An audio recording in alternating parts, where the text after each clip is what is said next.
Hello, everyone, and welcome to another episode of Decoded, where we are going to be demystifying a lot of these holistic practices and overall exercises that were considered previously woo-woo, but they are actually backed up by neuroscience. The purpose is to present you with an array of new practices to support your overall well-being in your journey towards your growth. And today I have my dear friend, Lee Ann Heltzel. Lee Ann and I met in a networking um, coffee that originally was set up for half an hour and it turned out into 2 hours, but that's actually how our conversations typically go. So, Leanne, how about if you introduce yourself? Yes, and thank you so much for inviting me to do this. And to all that are listening, welcome, welcome to our what I know will be an enlightening and fun conversation. So, I am Lee Ann Heltzel. I'm a multidimensional artist, and I channel abstract paintings that you meditate with your eyes open. So it's a new way to meditate, and many of the pieces actually have sacred sound with them. So it's using our senses to calm our nervous system. I cannot wait to dig into this topic, but let's actually backtrack a little bit. Leanne, you have always been an artist. I have. I went to art college. I went the route, though, of commercial. So I ended up as an art director in major marketing and advertising firms. So, and then opening my own. So it kind of went that very, business structure, bottom line, how we sell widgets Yeah. and that type of thing. But there was always that spiritual seeker side of me that was very much into human potential. Why are we here? Why am I here? What's my biggest purpose for being here? So those two parts of me collided about 2010 when I opened my own marketing firm. Oh my goodness, I cannot wait to dig in because I think our stories have a lot of parallels in there. Um, how do you decided to integrate those two parts, like the marketing and the overall traditional business side with your spiritual side? And then a second question is ocular meditation, how it came to be. I assume all of that is connected into a origin story of your journey. For sure. Yes. Yes. It's so interesting looking back, right? As we're older and we look back, all of those um, was more of a mysterious, just kind of listening to that internal nudging, or those, I hate to call them breadcrumbs, but those, Yeah, sparkly little concepts that kind of yeah. drop into us and won't go away. It's really fun to look back and kind of go, wow, that was logical, right? But at the time, it was this constant, well, I just have to do that.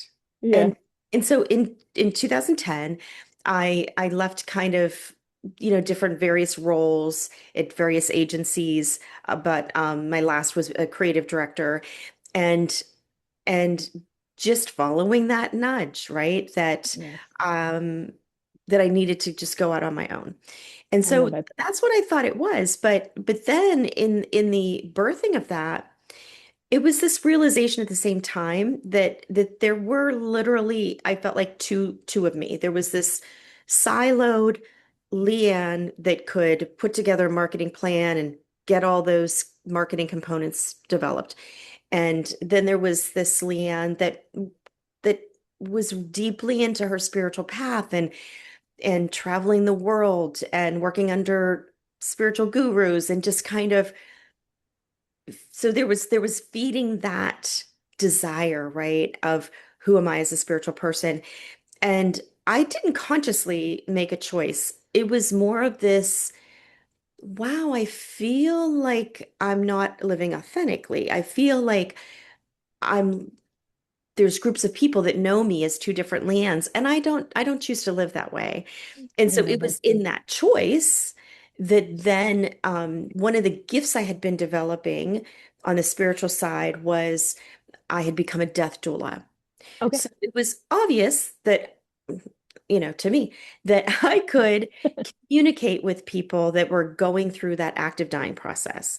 And so, that's very different than marketing. And I wasn't logically looking at it and seeing a connection, but the guidance that came in was, well, sure, you could talk to people that are dying, and you could talk to the higher self of the CEO of the marketing plan that you're putting together, or where a group of individuals come together in a corporation, their souls have come into agreement to bring whatever to life, to humanity.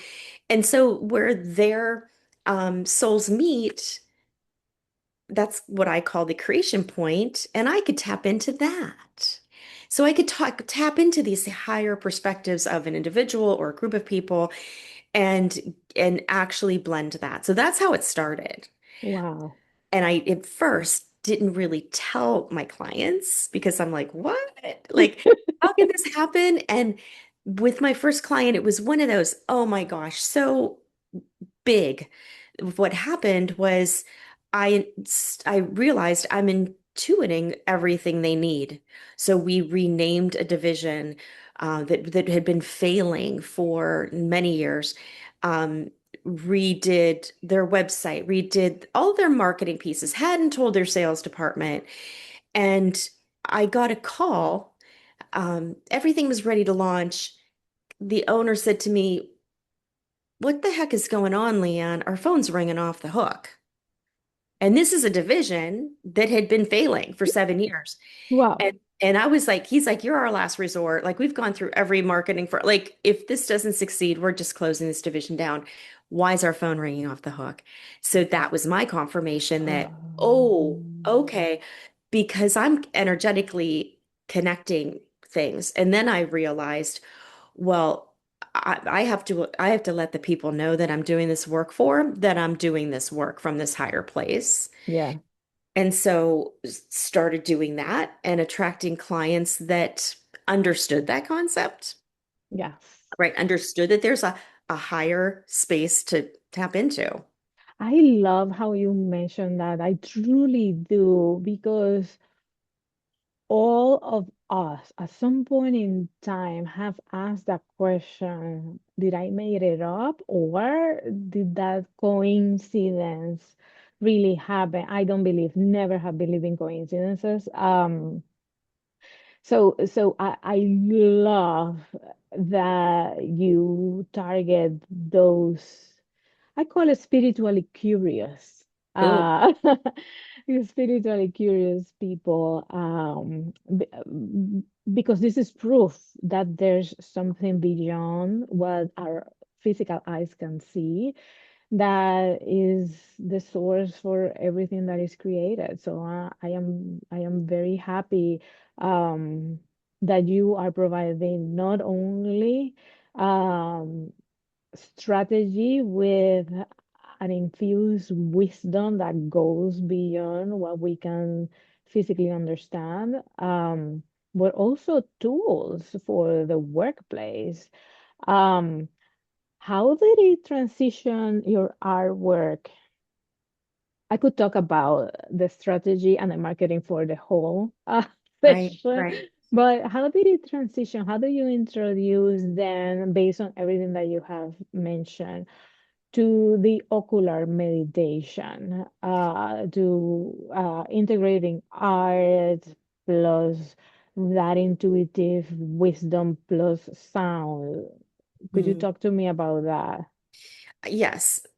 But first, something really important I want to say. It sounds like it feels really important is the only difference, I think, between what I'm saying, and I think a lot of successful business owners or people in those really key positions in an organization, I think the only difference is that I'm putting words to it and I'm saying I'm tapping into a higher place, right? It's so I true. think everybody's doing it, whether or Yes. not.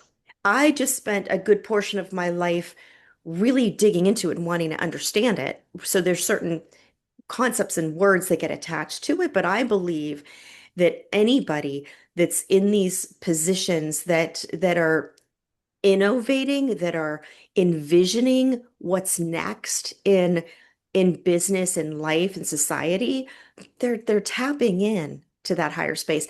Oh my So, God, yes, right? absolutely. Oh, yeah. And I actually wanted, before we go into ocular meditation, I do want to ask you a question because when I was in the corporate world for 20 years, I used to tell my teams, if something is not working, stop working on it. Mm, Do something else.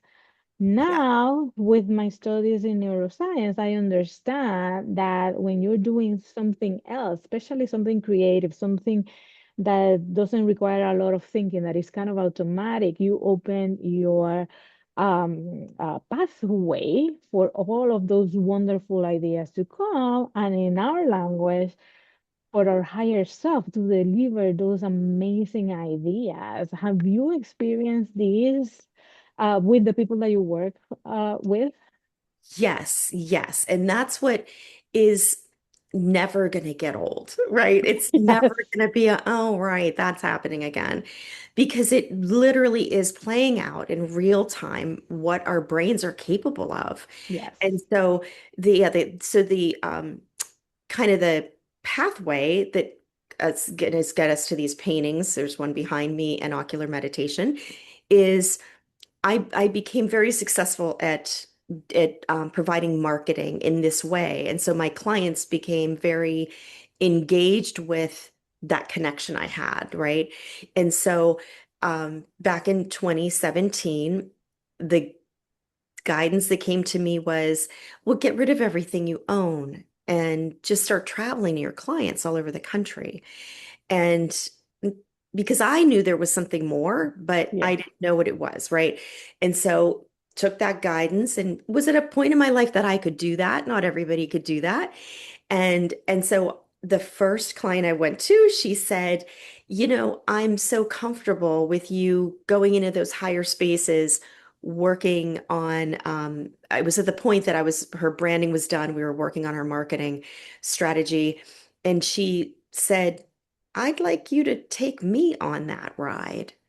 Wow, that's amazing. And I'm sitting there going, well, I'm living in this surrender that, okay, I don't know if I can do that. And sure enough, that became a process that I take people through now, either individually or in groups. And and she was able to talk to her higher self That's and amazing. see this unfolding in this perspective was her marketing, but it was really more than marketing. It was a reflection of the essence of who she was. So Mm, it was so authentic. And so we left this process that we both knew exactly what needed to happen. She was completely and totally on board because she was feeling it and yeah. seeing it in her imagination, right? And so the next time I did it, I had a group of 12 or 13 30-year-olds that were starting a new company, and they hired me for a weekend retreat that we were kind of taking these journeys into these very liminal spaces and dreaming into what the company could look like, function, how it could be from that space, and then coming in and having very practical time Yeah. talking through the logistics. But as they were talking through the logistics, I was painting an automatic painting of the energy of that experience. Wow. So there were 12 of them. So there were 12 canvases connected. So it was a whole like 6 foot wide by 5 foot deep, massive canvas that I was doing what's an automatic painting, which means I'm getting out of the way. All of my artistic studies that are like 30 years old anyways from art school, and just listening to, oh, this whole side here needs to be magenta. Okay. And just following it. And and then at the end of that 3 days, they each took one of those canvases and used it as a visual tool to go back into that practice with each other. Oh, that's amazing. So it happened so organically. It was just Yeah. literally me going, okay, guys, I'm going to do this weekend with you, but I need a big space to paint. And they were like, okay. And so they were like the perfect group because they were willing to go, whatever you need. And it wasn't until after the fact, hearing them go, oh, so I've been wondering, how do I keep this practice up with these Yeah. 11 other people? The painting is the solution to that because they had a Yeah. visual entry point. So each one of them had the canvas in their workspace because it was, just prior to COVID, but they were coming in from different locations. They weren't all under the same roof. And so, but it was after the fact that I'm like, oh, okay, That is that's a whole package. that is just absolutely amazing. Have any of these people that you have worked with painting or with the practice of connecting with higher self, have any of them have never had experience with any type of meditation? Yes, And how did that interaction goes? Because right now, um, you're describing how people are, okay, let's go in this journey, right? But I bet there has to be the skeptical ones. for sure. And when what's in it, it's a group. There seems to be this. The only thing I ever ask is to just come with an open mind. Yes. And the beauty of art is that as a society, we accept art, right? It's something that hangs on our walls or, decorates a room or it's just a common piece Yeah. of society, as are abstract paintings. So there's nothing strange about that. The fact that I would quiet my mind and open my eyes and stare at a painting, that'd be like, okay, that's interesting. But I don't even really call it meditation. It's contemplation. Yeah. It's settling down, picking a spot on a painting and looking at it. And it's actually, in reality, it's an ancient Sanskrit practice.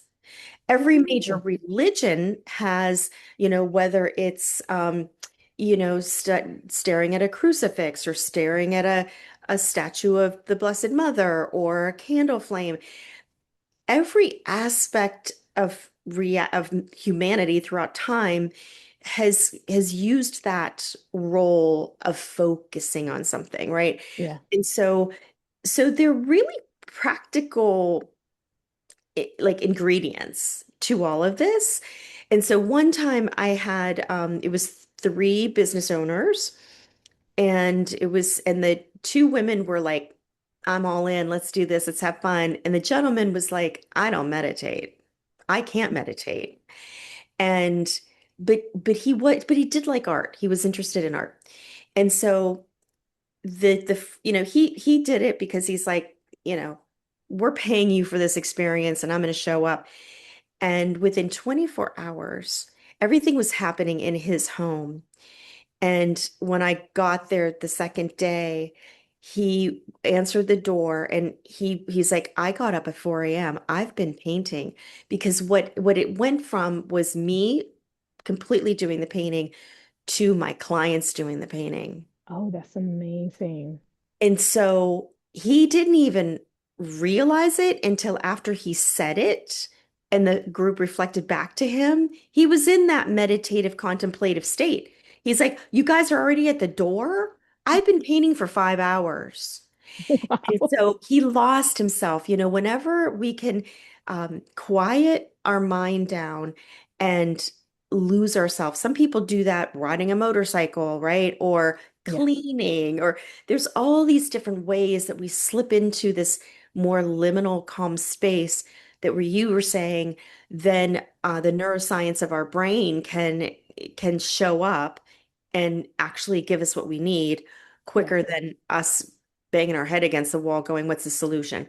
So so I've witnessed this happen so organically in so many different ways with people.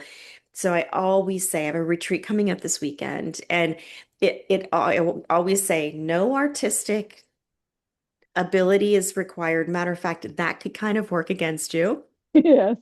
And just have fun. Yes. We come into life by the time we're in second or third grade, everybody knows who in that third grade class is the artist, right? Oh, Yeah. little Jimmy, he can draw the best or whatever. And so we very easily shut down. I'm not just saying art, I'm just saying creativity. Creative. Yeah, And absolutely. creativity and using our imaginations is why Henry Ford could invent a car. Yes. Right? It's that imagination. So when we can engage creativity and imagination in life in general, especially in business, then the output of that, the result of that is innovation. Yep. But we're at a point in society that what is so critical is to be able to rest the brain, is Yep. to be able to catch our breath. And and so the neuroscience behind this, it allows the brain, the elasticity in the brain to increase. It allows Yeah. those neurons to connect. It allows us to use other parts of the brain. Yes. And so I had the one thing that I do is I go into corporate spaces and I create these um, creativity corners, or I call them imagination stations. And it's just a space where people can come and freely paint. And I think I told you this story that I had a woman that she was the only one in charge of 600 people to to create the paychecks, and the program wasn't working. And she was beating her head like, oh my God, what am I going to do? I've got this deadline, blah, blah, blah. And then she remembered that her manager had said, you have this creativity space, use it. And she decided to go in there. She had 10, 15 minutes. And on her way back, walking to her office, she had a new idea. Oh, Wow. I think I can try whatever. And it worked. And so that 10, 15-minute break she gave herself allowed, and you can speak to this with your knowledge background of how her brain settled, right? Yes. Her breathing calmed, everything, her nervous system calmed. She got emotionally reset. But from that neuroscience perspective, she was able a new idea, a new concept, a new solution was able to drop in. Oh my goodness, Leah, we can talk hours and hours and hours about this. In summary for everyone, we have gotten conditioned since very early on, exactly as you said, to dismiss imagination as a child's play, right? And then problem solve, problem solve, problem solve. And then right now we cannot disconnect because we're always connected through a phone, through a device, through the TV, etc. Our brain is actually overstimulated continuously. But it is in these spaces that we create, whether it is through meditation, a mindfulness practice, a breathing exercise, which actually is a mindfulness practice too, but through these contemplation practices, we can actually start to slow down and create that space where our highest intelligence can come through and assist us in our journey. We have that internal GPS and an internal encyclopedia within us, and we do not use it enough. So that's why I love so much your work. I do have a question for you. Um, what changes? You have talked a little bit about it already, but what changes have you seen that you can highlight in organizations that you work with? And you already highlighted that marketing organization that the department was not working and this problem solving solution, but also in individuals. What changes have you seen when they incorporate specifically your art or any of your practices as part of their general culture? Yeah, that's a great question because what happened was we're kind of going along the natural timeline. It was really just corporate life that I was doing these paintings. And so I would, be in retreat with these individuals and then leave the painting with them and I would leave and move on. And then when COVID happened, I was like everybody else, I was kind of holed up, for several months and the guidance was to channel the frequency of peace. And Mm. so I painted this painting that was peace and I was able to sit with it and have a personal experience with it.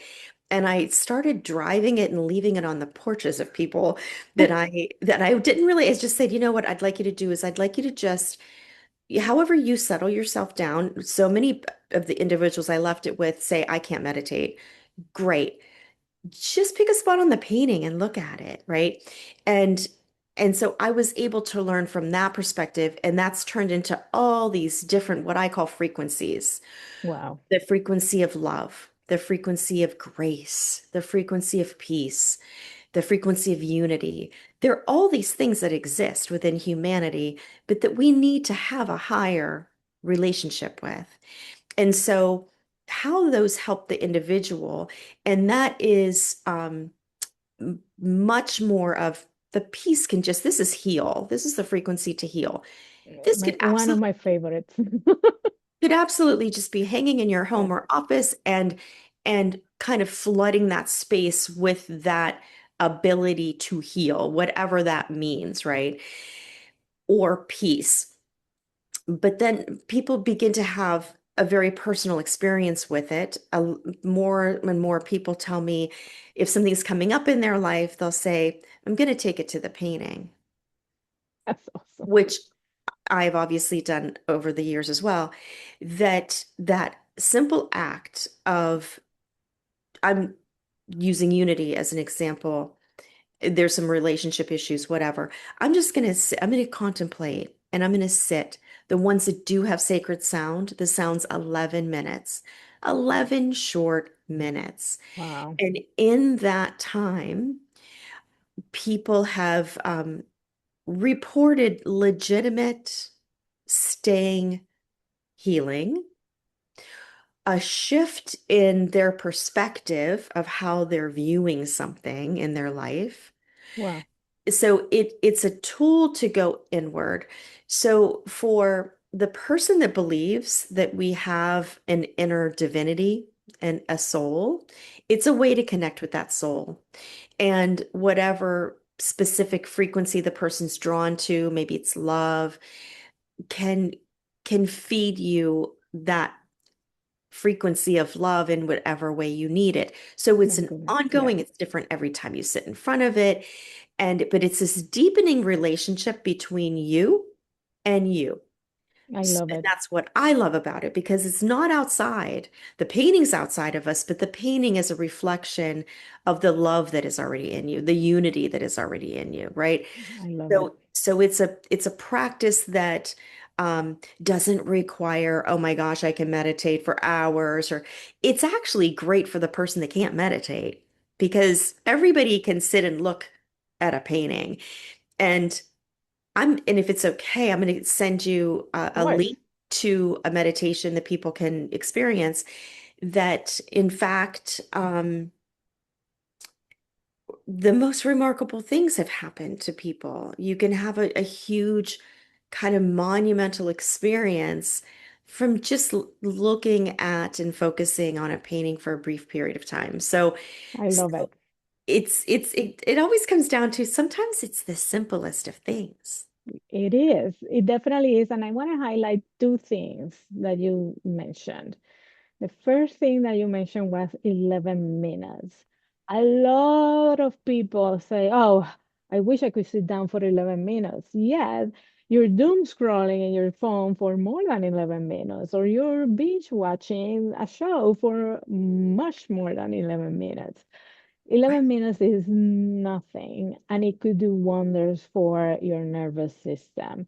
And the second thing that you mentioned that I love is how people experience different things, like even a shift in perspective of how they were seeing things. and envisioning a problem. And I want to highlight, I am a huge, huge student of A Course in Miracles. Mm. And I think what you said demystifies equal to what A Course in Miracles says, the perception of what a miracle is. Miracles, as per A Course in Miracles, miracles are natural. It's that we're not able to see it because our brain is going and going and going, ruminating through situations that do not allow us to step back and see things from a different perspective. So just in the simplest of things, like you mentioned, we can be the witness of multiple miracles. So I love, love, love how you approach all of this and how uh, the benefits are so tangible for the people that are experiencing it. For So sure. to close out, if you were gonna decode your work in one statement, what would that be? Oh, it always comes down to, for us as human beings, to remember that creativity and imagination are gateways into our higher selves. Wow. It's Amazing. it's that simple. It's that simple. Amazing, amazing. Lee Ann, where can people find you? Whatever you say, I'm gonna add to the comments so Yes. that people definitely can reach out to you and connect and explore a little bit about your work. Yeah, it's my name. So it's leonheltzel.com. And that's an unusual name, Heltzel. So that'll, like you said, it'll be in the comments. But there you can find some, meditation, some more about each of the artwork, commission paintings, all of that. And I'm just so thankful that we had this chance to talk today. Thank you so Oh, me much. too. Me too. Thank you so very much for joining us and for everyone. Let's just take a little bit of a breathing room during your day and Yeah, try to listen to those little nudges that are the guidance that are calling you to go back to yourself. Thank you so much. love it. I love it. Thank you so much.